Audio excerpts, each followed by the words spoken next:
Développer un mental de gagnant. On le sait tous, on a nos rêves, nos objectifs à atteindre, notre projet et on aimerait que tout soit facile, simple et seulement du plaisir. Mais la vérité, c'est que même si on cherche à faire des choses qu'on aime, la vérité, c'est qu'au quotidien, on a des moments où il va falloir se remotiver, il va falloir persévérer, s'auto-discipliner et arriver à avancer malgré tout, malgré les difficultés. Et c'est là qu'avoir un mental de gagnant fera toute la différence. On a le côté combatif qui va être plus ou moins développé par rapport à l'enfance qu'on a eue, peut-être aux activités qu'on a pu faire, est-ce qu'on a fait du sport, est-ce qu'on a fait de la compétition, bref. Il y a tout un environnement qui va faire que vous développez plus ou moins un mental combatif, un mental de gagnant. Malgré tout, il y a certaines techniques à connaître pour arriver dans votre quotidien à maîtriser votre mental et à prendre le dessus dans les moments où vous allez perdre espoir, avoir le moral dans les chaussettes, avoir la flemme, vous allez être fatigué, tout est compliqué. C'est à ce moment-là précis qu'il faudra faire appel à ce mental de gagnant pour arriver à surmonter les épreuves et à continuer d'avancer. C'est toujours facile de se motiver quand tout va bien, hein, se motiver quand on a envie de faire les choses, c'est même plus de la motivation puisqu'on le fait, on a envie de le faire. La difficulté, c'est les moments où waouh, c'est dur, c'est long, c'est laborieux, c'est compliqué. Là, il va falloir faire appel à votre mental d'acier.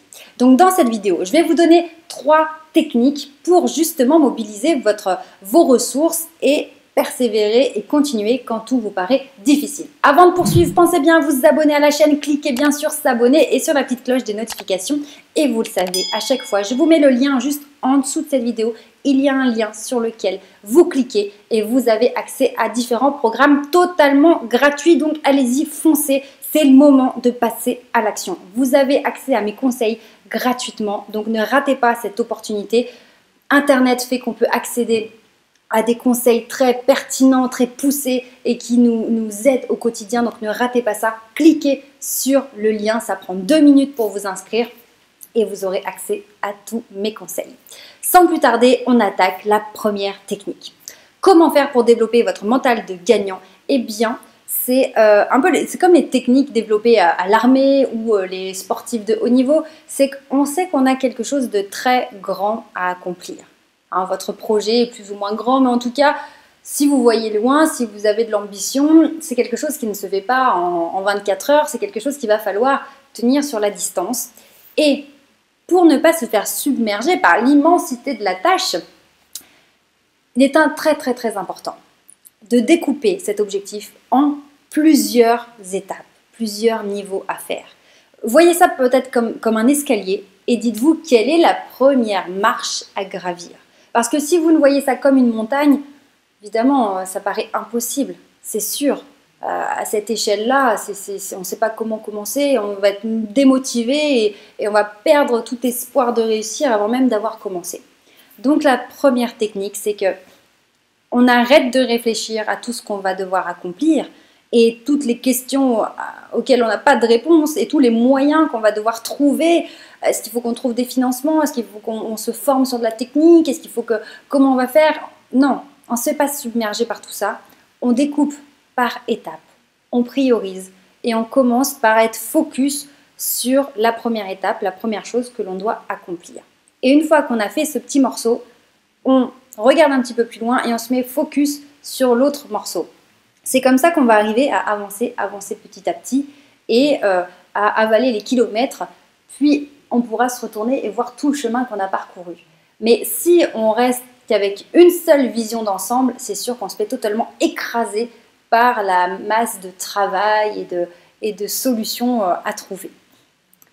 Ça, c'est une première technique. Je découpe mon grand objectif en plusieurs petits objectifs et je commence par la première marche à gravir. Maintenant, deuxième chose, quand vous êtes dans le dur, vous avez peut-être décidé de vous lever plus tôt que d'habitude pour travailler avant que tout le monde se lève à la maison, vous avez décidé d'aller vous entraîner, d'aller plus souvent à la salle de sport. Il y a des moments comme ça, on est super motivé et puis il y a des moments, c'est dur. Dans les moments difficiles, pensez, encore une histoire d'échelle, à après, à quand vous aurez atteint votre objectif, qu'est-ce que vous allez gagner et comment vous allez vous sentir.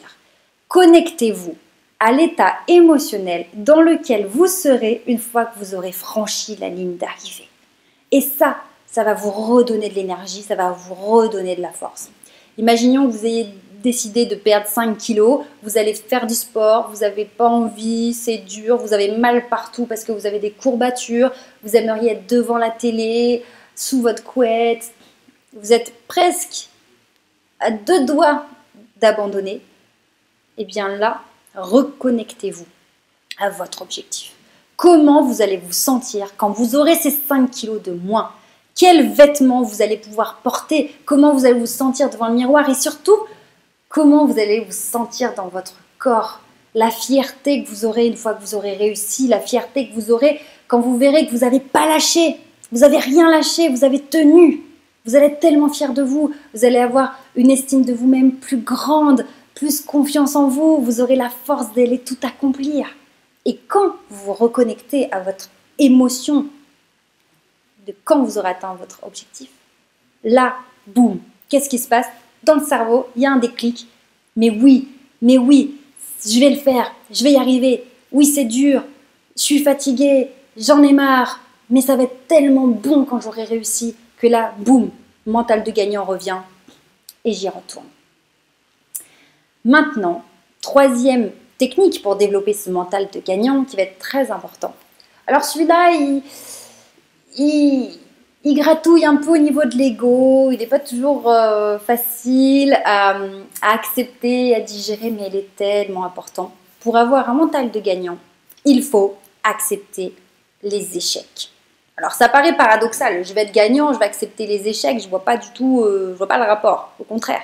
Eh bien si, parce que dans l'échec, ça vous donne des informations pour être meilleur et pour connaître le succès.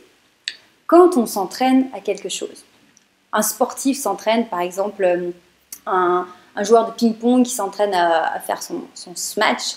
Je vous dis ça parce que je faisais du ping-pong quand j'ai passé mes années de lycée par correspondance. Je m'étais inscrite à un club de ping-pong parce que je voulais vraiment optimiser mes points en sport.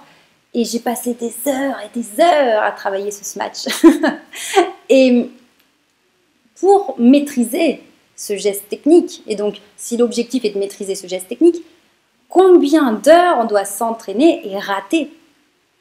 Si je n'accepte pas l'échec, que se passe-t-il?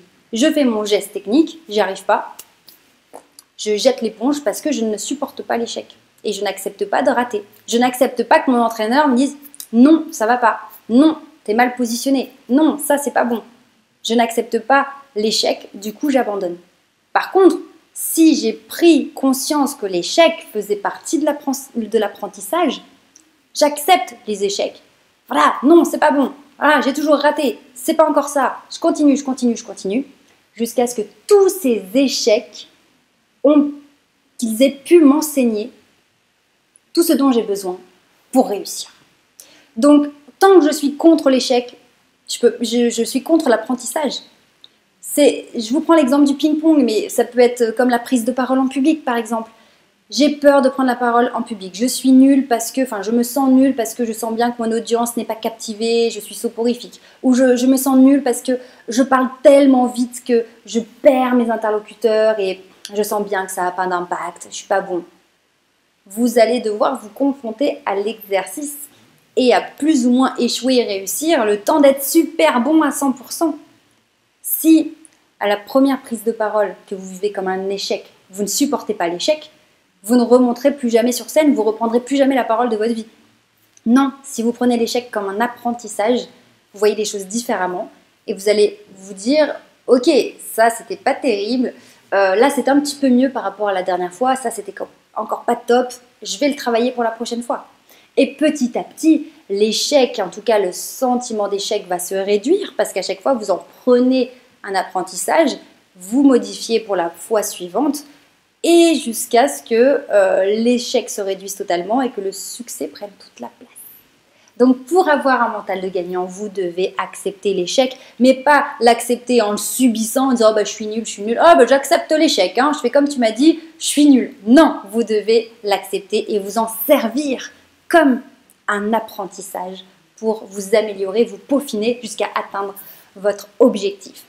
Donc, vous l'avez vu dans cette vidéo, on a déjà 3 énormes techniques pour booster, renforcer notre mental de gagnant. La première, c'est de découper un grand objectif en petites étapes qu'on va pouvoir avaler petit à petit sans être submergé par l'immensité de la tâche. La deuxième chose, c'est vous reconnecter à l'émotion que vous allez ressentir quand vous aurez atteint votre objectif. Vraiment vous sentir émotionnellement cette fierté, ce bonheur, cette joie. Et en se reconnectant à ça, on retrouve de l'énergie.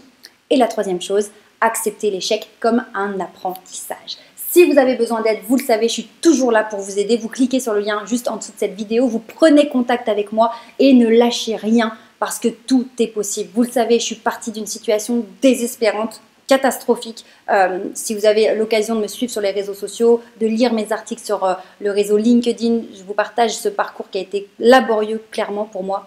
Et en travaillant votre mental, votre mindset, en apprenant tous les techniques, les paramètres pour une bonne communication, vous arrivez petit à petit à faire votre place et à avancer vers vos objectifs. C'est totalement possible. Donc allez-y, on lâche rien, on est ensemble.